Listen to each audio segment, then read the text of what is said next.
On va accueillir pour cette table ronde finale Philippe Van Parijs, qui est professeur à la chaire ouverte de Louvain-la-Neuve, Daniel Weinstock, qui est professeur à l'université de McGill, Bertrand Guillaume, qui est professeur à l'université Paris 8, Soumaya Mestiri, qui est professeur à l'université de Tunis, et Ernest Mbonda, qui est professeur à l'université des montagnes au Cameroun. La table ronde s'intitule « Traduire, éditer et enseigner Rawls en français ».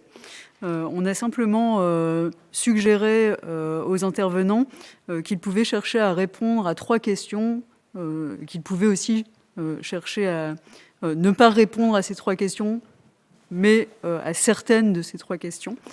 Donc il s'agissait simplement de les orienter vers ce qu'on avait envie d'entendre et de discuter avec eux. La première question était de savoir comment ils avaient découvert l'œuvre de Rawls, et en particulier Théorie de la justice.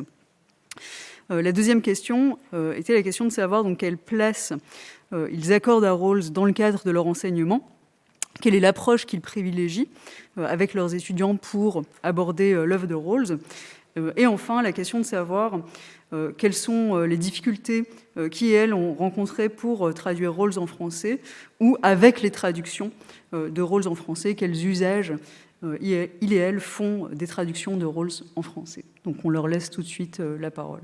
La découverte de Rawls, elle s'est faite lorsque j'ai trouvé dans la vitrine de Blackwell's en novembre 1974, donc peu après, un livre noir, la couverture noire, donc vous voyez le mien est en assez mauvais état, mais il y en avait bien une 50aine d'exemplaires là-bas, donc ça avait l'air d'un livre important. Si on en montre autant d'exemplaires, Theory of Justice, la justice, ça m'intéresse, et donc je l'ai acheté. À partir de ce moment-là, je suis devenu une espèce de missionnaire rawlsien. C'est à temps partiel, mais néanmoins un missionnaire. Missionnaire d'une manière de faire de la philosophie politique qui me semblait bien trop peu présente sur le continent européen. Je suis rentrée donc en Tunisie, dans mon pays, en 2005. J'ai soutenu en 2003. Et là, alors du coup, c'est assez intéressant à vivre, je crois, comme expérience, parce que d'un coup, j'ai atterri dans la théorie non idéale, de plein pied, voilà, dans la société décente, et de l'autre, sur le plan académique, j'arrivais dans un monde, dans un univers où Rawls était considéré en fait comme une figure totalement iconique, réellement. Donc tous les philosophes politiques de l'université où j'étais, et qui est en fait la plus grande université, la plus vieille de Tunis, étaient rawlsiens. Enfin, c'était assez intéressant à voir et étudier, mais même d'un point de vue entomologiste. Je l'ai enseigné en français et je l'ai aussi enseigné en arabe. Il y a quelques traductions, pas mal de traductions de Rawls en arabe qui sont le fait de collègues tunisiens. Il y a aussi des Égyptiens aussi qui l'ont traduit. Donc Théorie de la justice a été traduite assez rapidement, relativement. Le droit des gens a été traduit aussi, et Restatement a aussi également été traduit assez récemment. Et en fait, j'ai dit que j'avais pas donné de cours sur Rawls, mais en fait, je me rends compte maintenant que le véritable cours sur Rawls que j'ai donné, c'était un cours de traduction philosophique en master, où justement avec les étudiants on s'essayait à traduire donc de l'anglais à l'arabe, Restatement, en passant par la version française. C'était un cours extrêmement intéressant qui nous permettait de voir justement des choses, les tensions dans la langue, le caractère intraduisible et intraductible plutôt de certains concepts. Et voilà. J'avais trouvé mon auteur, John Rawls, mais je n'avais pas de livre. Le livre n'existait nulle part au Cameroun, nulle part. Et peut-être à la bibliothèque du Centre culturel américain, mais on ne pouvait pas sortir avec les livres, donc je ne pouvais pas vraiment travailler là-dessus. Alors un jour, Je fais un tour au Cameroun, comme dans d'autres pays, il y a ce que nous appelons les librairies du poteau. C'est les librairies en plein air. Les gens étalent des livres d'occasion pour les vendre. Donc, chaque fois, je passais par là parce qu'on a moyen d'acheter beaucoup de livres moins chers. Puis, comme par hasard, j'aperçois un livre que je n'avais jamais vu. En tout cas, je vois Théorie de la justice, John Rawls. Je dis, il se pourrait que ce soit mon livre. je demande le livre, je le prends, je le feuillette, je me dis, c'est peut-être ça le livre de Rawls, puisque rien ne me permet de savoir, de connaître même son contenu, etc. Et puis, je finis par l'acheter. Je n'avais pas d'argent. Il me restait à peine de quoi payer mon taxi. J'ai donné tout mon argent de taxi à ce vendeur qu'il a accepté, et puis je suis rentré à pied. Mon hypothèse était que chez Rawls, il y a un postulat qui est très fort, le postulat de la dignité humaine, de l'inviolabilité de la personne humaine.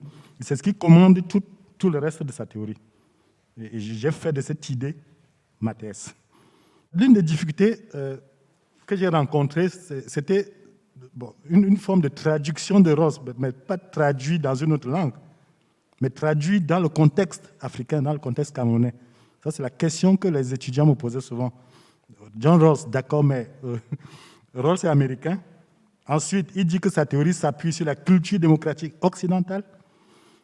À quoi ça nous sert d'apprendre Rawls là, maintenant? Pourquoi? Bon, il y avait là pour moi un vrai défi. Et moi, je me suis imposé la tâche de trouver des questions qui pouvaient bénéficier d'une sorte de lecture croisée, tout au moins. De lecture croisée entre une approche rawlsienne, qui à mes yeux restait quand même féconde par rapport à certaines choses, avec d'autres auteurs africains sur des sujets comme la citoyenneté en Afrique, sur la démocratie dans le contexte africain, sur la question des droits humains. Une question importante quand même dans ce genre de contexte. J'ai découvert beaucoup des choses que Philippe a décrites, donc cette espèce d'esprit d'une intégrité. Il y a un mot en français québécois qui est être plat, c'est être ennuyeux. L'intégrité philosophique suffisante pour écrire de manière plate, parce que c'est la manière vers la vérité, plutôt que de faire des tournures beaucoup plus flamboyante. Le courage d'être ennuyeux dans la poursuite de la vérité m'avait vraiment frappé. Pour parler de l'enseignement et de mon rapport à la théorie de la justice, je trouve difficile d'enseigner la théorie de la justice par extrait. Et donc, quand je l'ai enseigné in toto. La totalité, y compris donc cette troisième section dont j'ai été ravi de savoir que Rawls l'affectionnait particulièrement au point qu'il voulait en faire l'œuvre de sa vie, enfin, dans un futur qui n'a pas eu lieu. Et si je n'enseigne pas la théorie de la justice, j'enseigne Rawls à travers des articles qui ont été dans les collected papers, mais je trouve que c'est une œuvre qui est tellement intégrale, au sens d'avoir une intégrité, que le fait de faire des choix, de dire vous lirez de telle page à telle page, de telle page à telle page, c'est peut-être plus pour cette œuvre-là que pour n'importe quelle autre œuvre, imposer une vision du texte. Parce que forcément, les choix qu'on fait sont le reflet de notre lecture de ce qui est important et de ce qui ne l'est pas. Et ce que je trouve fascinant avec cette œuvre d'une profondeur insondable, c'est que tout est en quelque sorte important. Et ce qui a été... ce que nous avons retenu comme étant les passages les plus importants et les passages que nous avons négligés, je trouve que c'est de se livrer à une lecture un peu superficielle de l'œuvre et de ne pas se rendre compte que vraiment, Rawls, tout est là pour une raison. J'ai découvert Théorie de la justice en même temps que j'ai rencontré Rawls lui-même. J'allais dire un peu par hasard, j'étais étudiant à Harvard en 89, au départ pour 1 an, et puis finalement pour beaucoup plus longtemps, parce que j'ai fini par y écrire ma thèse pendant 6 ans. J'avais posé ma candidature pour valider le cours qui s'intitulait Philosophy 171, Political and Social Philosophy, que Philippe a enseigné quelques temps après. Et je ne m'attendais pas spécialement à y être accepté. En fait, j'ai été accepté. Et donc, j'ai participé non seulement aux 2 cours magistraux que Rawls faisait chaque semaine, mais aussi et surtout peut-être au séminaire d'étudiants gradués, doctoraux, The Graduate Section, qui était composé d'une dizaine de doctorants en philosophie et où des textes étaient discutés sous la direction de Rawls. Alors la conséquence de ça, c'est que j'ai découvert l'œuvre de Rawls à travers le handout qui était distribué par Rawls et qui servait de base à son cours, qui est devenu beaucoup plus tard le manuscrit de Justice, Fairness and Restatement.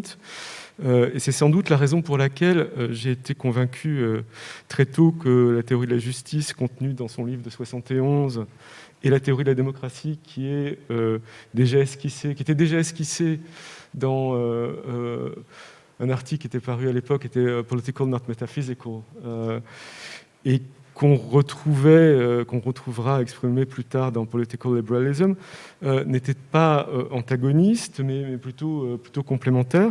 Je suis très, très heureux de ces 3 jours de colloques pour de nombreuses raisons, mais la plus importante d'entre elles, c'est que ces 3 jours m'ont permis de faire l'expérience du fait que nous constituons désormais, depuis un certain temps sans doute, mais désormais une communauté, nous les francophones qui nous intéressons à Rawls ou aux usages, aux lectures de Rawls. Je termine simplement en manifestant mon immense satisfaction, je dirais, à avoir vu la manière de pratiquer la philosophie politique au cours de ce colloque. Justement parce que c'est une manière de faire de la philosophie politique qui ne se réduit ni certainement à l'invective, ni non plus à l'exégèse, même si cette exégèse, y compris à partir des archives, est importante, si elle est faite dans une perspective charitable, en particulier à l'égard de textes non publiés, pour mieux comprendre l'auteur, pour voir ce que cet auteur honnête, intègre, intelligent, mais qui s'efforce de formuler le mieux possible, ce qu'initialement il ne parvient pas très bien à formuler, et puis il essaye d'aller de part en part, mais ce travail de quelqu'un comme Rawls qui nous a précédés nous aide à penser nous-mêmes, mais ce que nous devons faire, nous, c'est pas nous muer en Rawlsien dogmatique en disant il a raison sur tout et en n'étant que des Rawlsologues, mais se dire il s'agit d'aborder y compris des questions auxquelles il n'avait jamais songé, comme le changement climatique, pour se demander comment est-ce qu'on peut penser avec son aide, mais pas simplement en l'appliquant d'une manière dogmatique, avec son aide, comment penser aussi ces problèmes nouveaux. Et donc je suis immensément reconnaissant aussi aux organisatrices de ce colloque, et organisateurs, pour avoir permis de rassembler toutes ces personnes qui sont engagées dans cette même manière de pratiquer la philosophie politique aujourd'hui, qui n'était vraiment pas la manière prédominante au moment où Rawls timidement a commencé à pénétrer dans le domaine francophone.